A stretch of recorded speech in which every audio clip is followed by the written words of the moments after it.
अब शुरुआत करते हैं असम की खबर से, जहां नई सरकार बनी है। कहते हैं सूरज पूरब से ही उगता है और आज एक राजनीतिक उदय हमें देखने को मिला पूरब से ही। पहली बार उत्तर पूर्व के सबसे बड़े राज्य असम में पहली बार भाजपा नीति सरकार ने शपथ ली और नए सीएम के तौर पर सर्बानंद सोनोवाल ने उन्होंने शपथ ली।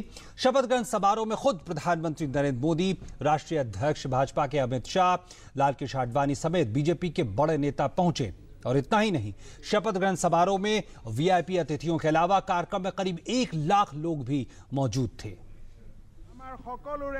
असम में 15 साल की कांग्रेस सरकार को सत्ता से बेदखल कर राज्य में कमल खिलाने वाले सर्बानंद सोनोवाल ने गुवाहाटी के खानापारा वेटनरी कॉलेज ग्राउंड में जब शपथ ग्रहण की तो वहां मौजूद अतिथियों के साथ ही बीजेपी कार्यकर्ताओं में जश्न का माहौल था। राज्यपाल पीबी आचार्य ने सोनोवाल को पद और गोपनीयता की शपथ दिलाई।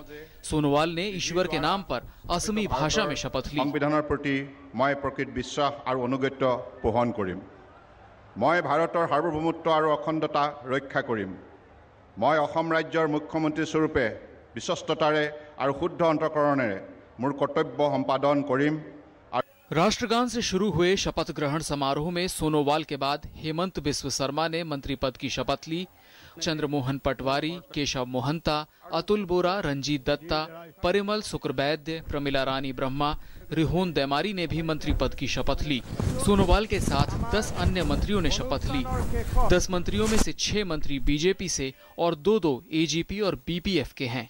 पूर्वोत्तर में पहली बीजेपी सरकार बनने के इस ऐतिहासिक क्षण का गवाह बनने के लिए खुद प्रधानमंत्री नरेंद्र मोदी, बीजेपी अध्यक्ष अमित शाह और कई केंद्रीय मंत्री पहुंचे थे। कई बीजेपी शासित राज्यों के मुख्यमंत्रियों के अलावा पंजाब और आंध्र प्रदेश के मुख्यमंत्री तथा तमाम बड़े नेताओं ने समारोह में शिरकत की।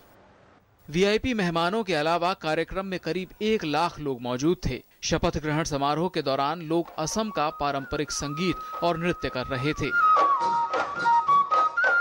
5 राज्यों के विधानसभा चुनाव में बीजेपी ने सबसे बड़ा करिश्मा असम में ही किया, जहां कुल 126 सीटों में से उसने सहयोगियों के साथ 86 सीटों पर जीत दर्ज की।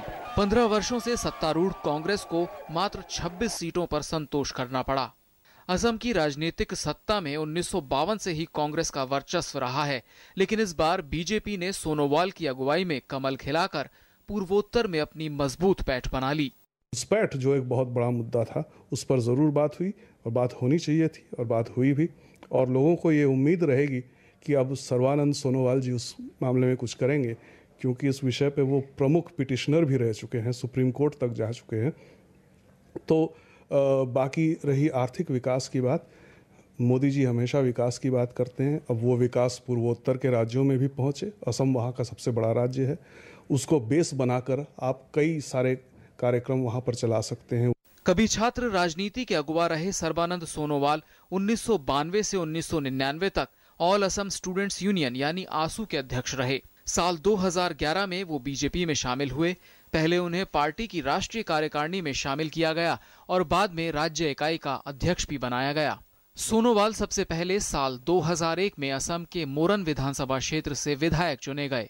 उसके बाद वर्ष 2004 में हुए 14वीं लोकसभा चुनाव में वह डिब्रूगढ़ से सांसद चुने गए। साल 2014 में हुए 16वीं लोकसभा के चुनाव में सोनोवाल ने लखीमपुर सीट पर जीत दर्ज की और केंद्र की नरेंद्र मोदी सरकार में उन्हें खेल एवं युवा मामलों का स्वतंत्र प्रभार का राज्य मंत्री बनाया गया। सोनोवाल ने ही असम में बांग्लादेशी घुसपैठ मामले को सुप्रीम कोर्ट तक ले जाने की अगुवाई की थी और आज यही उनके सामने सबसे बड़ी चुनौती है। सोनोवाल के समर्थन में पीएम ने असम में कई रैलियां की थी।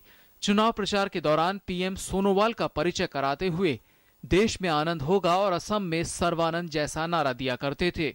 लोगों ने भी पीएम की बातों पर भरोसा करते हुए सोनोवाल के हाथ में राज्य की सत्ता सौंप दी। भारी जनादेश के बाद अब सोनोवाल के ऊपर राज्य के विकास की जिम्मेदारी है। News night desk, DD news. और सत्ता में आने के बाद प्रधानमंत्री नरेंद्र मोदी लगातार कई मंचों से इस बात पर जोर देते रहे हैं कि कैसे संघवाद को मजबूत किया जाए। आज गुवाहाटी से पीएम ने एक बार फिर से इसे दोहराते हुए कहा कि केंद्र सरकार हर उस राज्य को मदद के लिए तैयार है जो विकास करना चाहती है। उन्होंने साफ किया कि पूर्वोत्तर के विकास के बिना भारत का विकास अधूरा है। वहीं मुख्यमंत्री सोनोवाल ने भरोसा दिया कि अब उनकी चुनौती लोगों के सपनों को पूरा करने की है।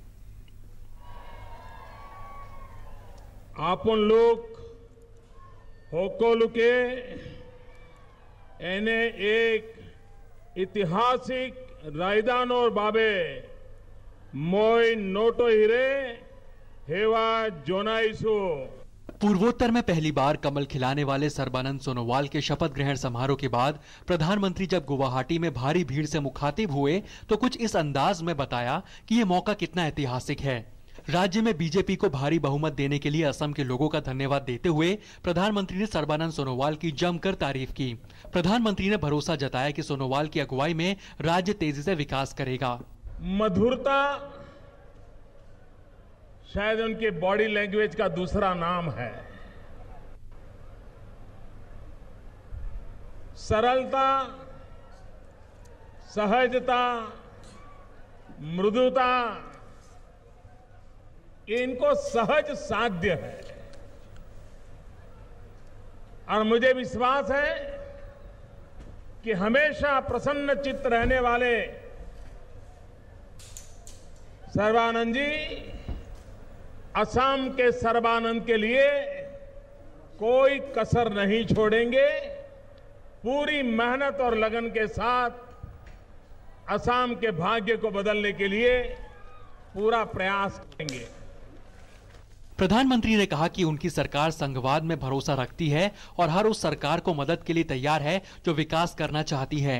प्रधानमंत्री ने असम को पूरी मदद का भरोसा देते हुए कहा कि केंद्र सोनोवाल सरकार के साथ कंधे से कंधा मिलाकर काम करेगी। असम को भी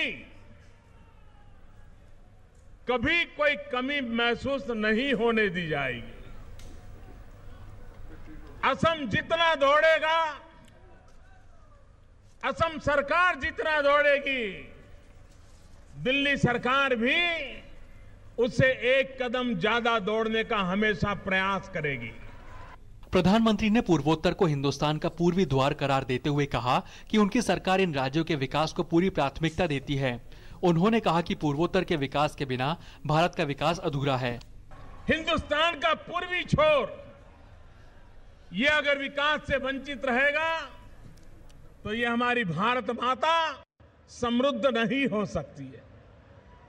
अगर भारत का पश्चिमी छोर ये आगे बढ़ता है तो भारत का पूर्वी छोर भी उतनी ही गति से आगे बढ़ना चाहिए। रैली में बीजेपी अध्यक्ष अमित शाह के अलावा बीजेपी शासित राज्यों के मुख्यमंत्री, तमाम केंद्रीय मंत्री और बीजेपी के वरिष्ठ नेता लाल कृष्ण आडवाणी भी मौजूद थे। अमित शाह ने भरोसा जताया कि सोनोवाल के नेतृत्व में असम विकास का केंद्र बिंदु बनेगा। मैं पार्टी की ओर से असम की जनता को आश्वस्त करना चाहता हूं कि ऐसी असम की कोई समस्या नहीं होगी जिस पर असम सरकार की और केंद्र सरकार की सीधी नजर नहीं होगी। इसका त्वरित समाधान नहीं किया जाएगा। सोनोवाल ने भी प्रधानमंत्री के साथ ही राज्य की जनता को भरोसा दिया कि उनकी सरकार राज्य के चौमुखी विकास के लिए हर संभव कोशिश करेगी। सोनोवाल ने राज्य की बागडोर संभाल ली है और अब उनकी चुनौती लोगों के सपने को पूरा करने की है। News night desk, DD news.